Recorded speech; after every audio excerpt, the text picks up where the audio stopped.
Good morning, good evening, good afternoon, everybody, to all the beautiful people at my secret bookshelf. As you guys probably already know, my name is Parul Agarwal, and I'm here helping, rather, moderating some of the panel discussions, some of the interviews with some wonderful authors here on my secret bookshelf page, essentially. So I am just sitting here and letting few people be there. Hello, hello. I hope all of you are doing wonderful. I live in Phoenix, Arizona, USA, and it's pretty hot out here. It was 120-degree Fahrenheit, which is around almost 45, I would think, around 45, 46 degrees centigrade. So yes, it is getting hot. It is getting really crazy these days. So, but hopefully everything will be better than before, sooner or later. So anyway, so here I am today, and I'll be talking with an amazing author who is not just an author, but she's also a medical doctor. She is a dentist, and she has dedicated her life to helping people have beautiful teeth.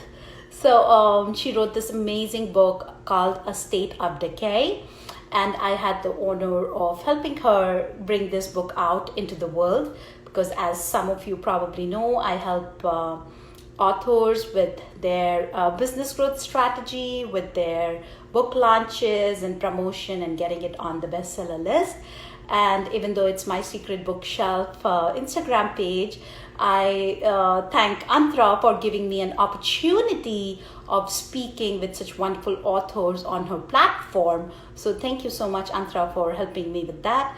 My secret bookshelf helps people with their book promotions, and they are also starting an online store, and any book that you find on their Instagram can also be actually found on their Instagram online store. So anyway, so without much ado, I see that we have our author in the house, so let me invite her. Let's the conversation. So still connecting. Good morning, Dr. Brown. How are you? I'm good. How are you doing? I'm doing wonderful. Thank you so much for asking. So how is it there, wherever you are? It's great. The weather it's gonna warm up a little later on today, but right now it's nice and cool. It's about 8:30 in the morning, so I'm taking advantage of being outside while it's still cool. That's beautiful. I see the beautiful trees in the backyard. Yeah. So so congratulations, first and foremost, on the launch of your book and the success of your book. Thank Uh, you. Yeah, you're welcome. So, I have had the opportunity of reading the book. Thank you. I have to admit, I don't understand but many of the medical terminologies, but I wanted to ask you, what inspired you to write this book? Great question. Thank you first, Parul, for letting me have this opportunity to kind of share with you and be live on Instagram.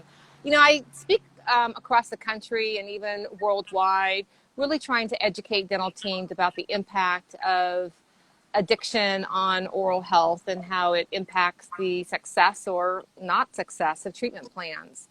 And when I wrote the book, I really wanted to make sure that my message was being received not just by those who are able to attend the live presentation, but I really feel that, we're a nation that's addicted.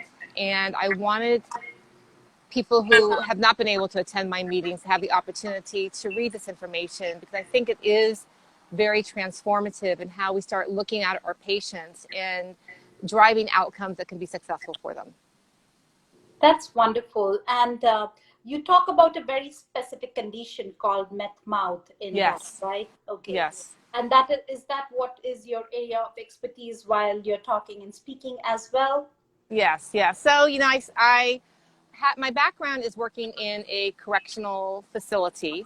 Okay. And when I started working, I was a relatively young dentist, and I was seeing like 20-year-old patients, per rule, whose mouths were just devastated. They were just Oh my, riddled with decay. I was telling 20-year-old patients that they needed to have all their teeth removed and they needed to have dentures. And I was seeing something that I had not been taught about in dental school. In fact, I really didn't know what I was seeing. I thought it might be, too much soda, too much candy. I was kind of operating off of the paradigm that I'd learned in dental school. And it wasn't until I started to ask my patients, because it wasn't making sense to me. What are you putting in your mouth? Why do you have so much decay? And when patients responded that they were using methamphetamine, once again, in my nativity, I had no idea what that was. I thought it was some, weird nutritional supplement that they got from the local, GNC store, right? And when they told me what it was, I realized they were talking about a very powerful, a very addictive, a very dangerous drug called methamphetamine. And this was probably back in like 1997. wow. And there wasn't a lot of research, primary research, on how this drug was impacting teeth the way that it was. It was causing a very rapid form of dental decay, teeth that were blackened, teeth that would break off at the gum line. So because I didn't have a lot of research to understand, I started to initially just ask my patients. And they shared with me a lot about what the drug was, why they used it, how it made them feel, but also a lot of regrets about how it had damaged their teeth and, more importantly, their lives. And so from that, probably about maybe 10 years of working with patients, learning more about it, when I went back to school to get my master's degree, I did a pretty large-scale clinical study on the oral effects of methamphetamine. And I think that information, and then when it got published, really, I think, created a degree of expertise on my part, but also I wanted to share that expertise and the things I had learned with my colleagues, because I knew that if I was seeing it, they were going to be seeing it too. And you would be one of the pioneers, I would imagine, in that field. I would say maybe one of many. There's many people who, I have to owe credit to, because they did do some early studies that helped to, I think, formulate the investigative questions that I was asking in the study that I did in collaboration with UC San Francisco. Oops. Okay.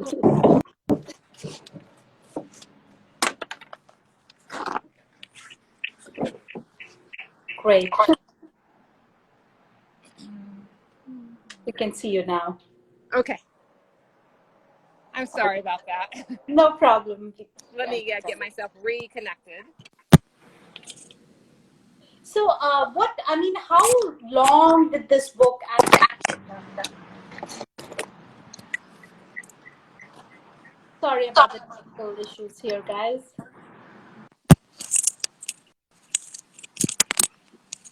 Great.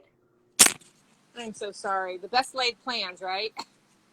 That's perfectly all right. Yes. Yes. So, can So you hear me yeah, now? so it's I was able to utilize the research of others as well as my clinical experience, and that's the research to help I think dental teams better understand how this drug was destroying teeth. Wonderful. So, how long did the actual book took you? I mean, writing the manuscript, getting it out there. I understand you have been working on this for a while now. Yeah, so I started writing the book end of May, and End of May in 2019. yes, in 2019. And I wrote the book. I wrote every single day for probably about, a month to 2 months. And then I turned it over to an editor. And that was probably the longest process, because you now are starting to formulate the book, how the pages are going to look, the chapters, working with the cover art design. And then I turned it over to you, Parul. So it definitely was a process, many drafts later. But I would say it took about a year. About a year. So Yeah. did you, because it's such a medical book, did you had any issues with finding the right kind of editor who actually understands also, or was it like you're looking for an editor from more of a, developmental editing, copy editing, proofreading kind of point, because medically, whatever you have presented there, you are the expert, right? Right, right. So, definitely it was a learning process. I think I learned many things along the way. I probably would do some things differently. I used an editor who had kind of a breadth of information. She wasn't primarily a medical editor. Okay, And so the advantage of that, I think, was that she was able to assist with kind of creating a book that had a very readable, presentable makes sense. presentation, right, for a larger audience. But at the same time, I needed to make sure that the medical terminology was translated correctly, the Correct. chapter, translated correctly, and the intent was. So I was very collaborative in the process, very involved. I think if I was to do it again, I probably would maybe do things a little bit differently. Maybe utilize an editor that had maybe perhaps more of a dental background. Makes sense. Yes, makes sense. And was it easy or difficult to find such an editor, or you had it, her or him? I was given a number of recommendations, so it really wasn't Okay. that difficult. Yeah, that's amazing, because I always wonder, because I think editing is one of the most gruesome and the lengthiest part of the process, and going back and forth with the author and making sure that the voice and the tone of author is not lost in editing. That is so Right. important, because it's still you who is presenting the work to the audience, essentially. So now that you have this book, and I understand you also do speaking engagements, how well has it been accepted by the medical fraternity? I'm assuming they obviously like it, but what about the general public? Do you get feedback, and whom do you think would be your ideal readers in this respect? All right. So a loaded question. So the book launched on June 4th, and it reached #1 bestseller status on Amazon in dentistry, Wonderful. dental hygiene, dental assisting, orthodontics, and oral surgery. So I was thrilled that the book was striking a chord the way I wanted it to. That first and foremost, people were recognizing this as a needed resource for the dental profession, primarily to assist dental teams once again in treating patients who are in their practice who have an addiction to methamphetamine. But it's really been interesting, Parul, because beyond that, I've had people connect with me and reach out to me who aren't in the dental profession, who don't have a medical background, who saw the book, read the book, or may have connected with it on Amazon. Parents, attorneys who this book has really resonated with, because I think we all struggle at some point with this concept of addiction, whether it's someone in our lives that we know who's addicted, whether it's our children that we worry about having a degree of exposure to drugs. And so this book has really, I think, touched a lot of people in terms of wanting to really understand what addiction is, ways that they can prevent it, and really what potentially to addiction, so that they can prevent this challenging disease from impacting their lives and the lives of those who they love. Absolutely. And that is, such a big message, and such a big service, as I was saying yesterday, that you're doing for the world by sharing with them, especially the moms. So you mentioned that a lot of parents, and I would assume teenagers, are Yeah. also reaching out to you, parents of teenagers. So Yes. what, I mean, I'm a mom. My son is not a teenager yet, but soon he will be. So, what exactly? I mean, being a mom, I just tell him, do not eat sugar, do not eat caffeine, do not eat soda. But exactly what can we do to make sure that the children do not get such issues, or essentially any dental issues for that Right. matter? Well, I think you're doing the right things right now in terms of encouraging daily oral hygiene, the brushing 3 times a day, the flossing, and making sure that you are encouraging diets that are healthy, that are low in sugar, and also making sure that you make sure your son sees a dentist at least twice a year for just Right. preventive. But I also think it's really important that we begin to have conversations with our kids about drugs, and it can be soft conversations initially. I think that sometimes we always feel that we have to sit our kids down for those serious talks, right? But I think there's ways to do it that are feel a little less formalized, but it could be as simple as showing pictures. I know that I have shown, 8 and 9-year-old kids pictures of what drugs do to teeth. And a picture can be a very powerful method, but pictures also start conversations. When I speak to, parent groups or even school groups, I'm able to share with them stories that my patients shared with me. And most of these are about regrets, about how if they had known, they would have never picked up the drug. If they had known the impact it would have not only on their lives or their teeth, the regrets they have about failed relationships with their families. So I think it's just starting to have conversations, because you don't want your children to succumb to this disease called addiction. And so start the conversation earlier than later. And there's ways to do it softly, but also to encourage dialogue and questions. Makes sense. Absolutely. That conversations, and as you mentioned, soft conversations, you really don't need to. And do you have a copy of your book handy? I was looking actually in my shelf, but yes, I would love for people to look at the cover. Yes. Can you see it, Parul? I can see it. It's called The State of Decay. And even the cover in itself is so powerful, because I got this book, I ordered it for myself and some of my friends.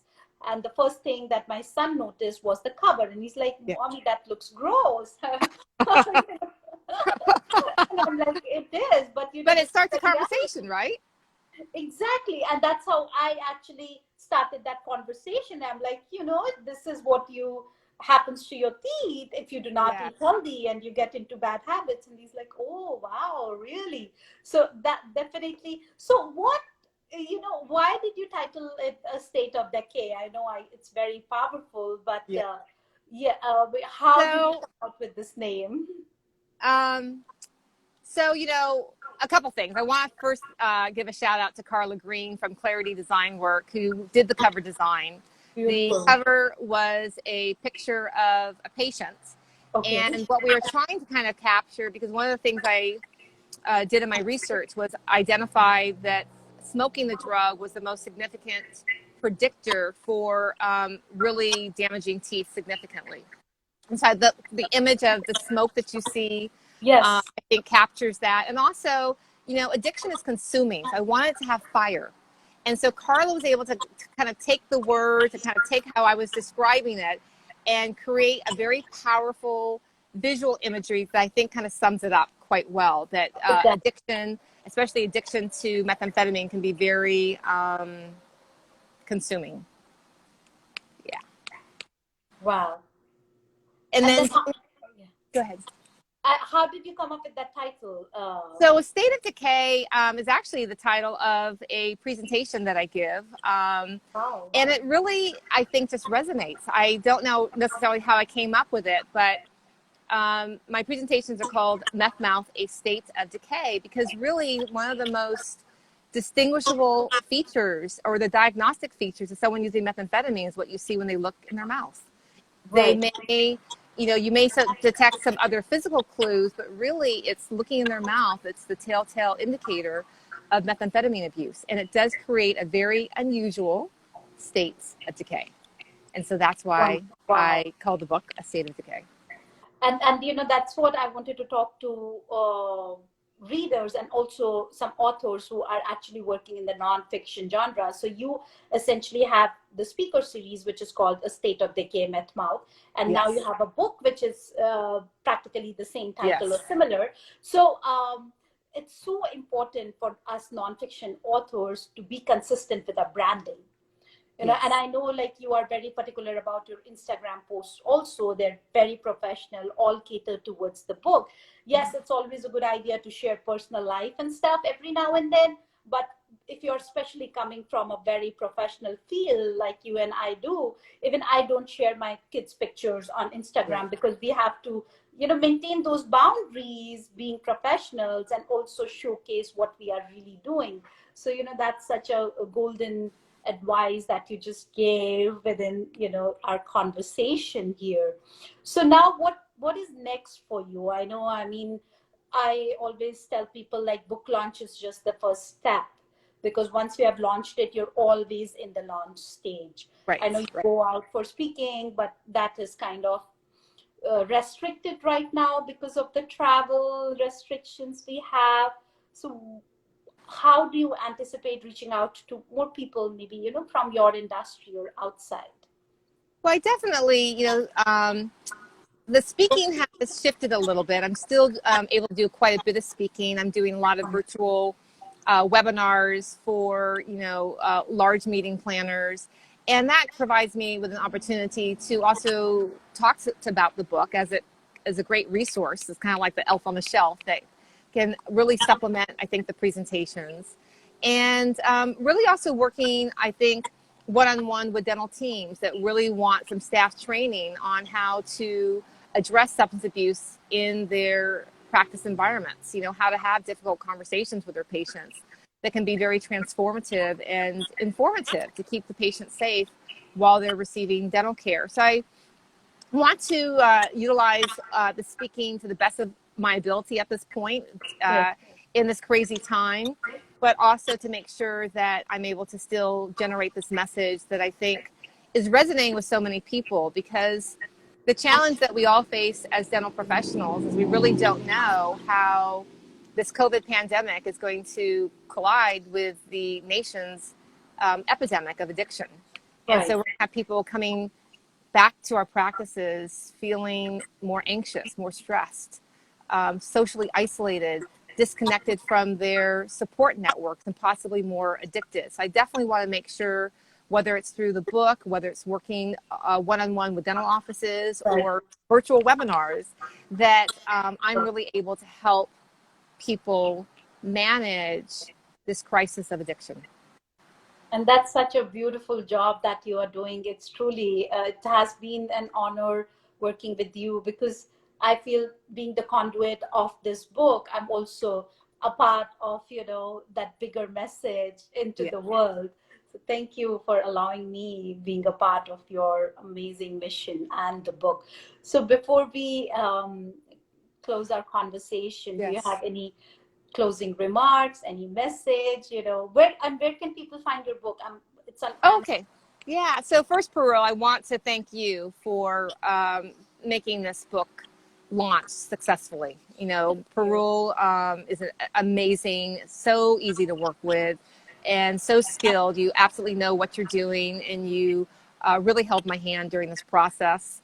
I could never imagine that it would have reached #1 bestseller on Amazon, and I thank you so much for allowing this message in the book to be, I think, exposed and resonate with so many people.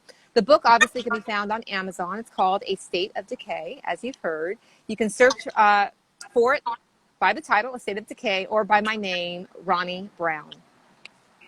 Wonderful. And is it also on your website? Are you It also, is, yeah. So my website is www.drronnie, RONNI, brown.com.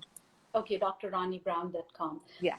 That's wonderful. And before we part away, do you have any closing remarks for our readers? And essentially, how do you have any advice on how they can use this book? I know, of course, I mean, most of us just sit down and read it, but yours is more of a learning experience also for them, right? So do they go chapter by chapter, or do they pick up parts of the book that resonate with them? How Okay. does it work? Yeah. So the book is very conversational. It's a very easy read. It doesn't feel like you're reading like an academic textbook, but That's really wonderful. I walk the reader through my story and Okay. my story of discovery, and things I've learned along the way. So there's snippets from my patients, their stories, There's snippets of my own nativity about what I was seeing and not really recognizing. But mostly it's a book that you definitely want to read from start to finish. And it will teach the reader really a lot about what addiction is. It will challenge some of the beliefs and the myths that are there or not there. It's a book that requires the reader to engage. So there's exercises, because I think what happens is that we have an emotional reaction to addiction. And that emotional reaction frames our beliefs about it and frames how we handle it when we have to handle it in our personal or even our professional lives. And so I really walk the reader through. I encourage people to read it from start to finish. It's not a difficult read. It's really easy, but I'm having a conversation with the reader. And I think that's what makes this, why this book has resonated so well with so many people. They feel like they're having a conversation with me. And I'm reading the comments, and some of these people who are commenting have actually read the book, and I know these are people who are book lovers, and they just read books for love of reading, and they are saying that we learned so much from your book, and we had no idea that there was this disease called as meth mouth, and we learned so much, and it was so engrossing. So thank you so much for the wonderful conversation. Oh, thank you, Parul. No, it has always been a pleasure speaking with you. I mean, really, it was lovely working with you as well, because I have worked with so many people, and some of them are always anxious, of course, and I understand their part because they're authors and the book is like their baby, but you were always so calm, always so contented, so it was seriously really an honor working with you, and I learned so much from you. So thank you, and thank you for thank you, the conversation, and you have a wonderful day. You too. Yes, a wonderful weekend, because the week is starting tomorrow. I know, right? Yes. Well, I appreciate everyone joining in. I apologize for the technical difficulties, but once again, don't worry about it. You got to stay calm. Yes. And we'll be posting it on Instagram, and then we'll also be posting it on YouTube channel. And then once we do that, we see a lot of people joining us. Perfect. All right. Have a great weekend. You too. Thank you so much. Okay. Bye-bye.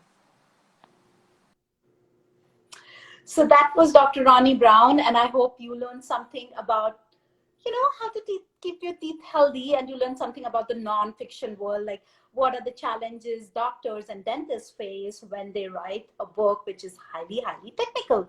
So that's it from me for today. My name is Parul Agarwal, and I see Dr. Nitesh was also in the audience. So hello, Dr. Nitesh. We know each other from a different project that we are doing together. So wonderful speaking with you all today. And again, go check out My Secret Bookshelf, and do check out their online stores, because they have all these amazing books also available on their online store.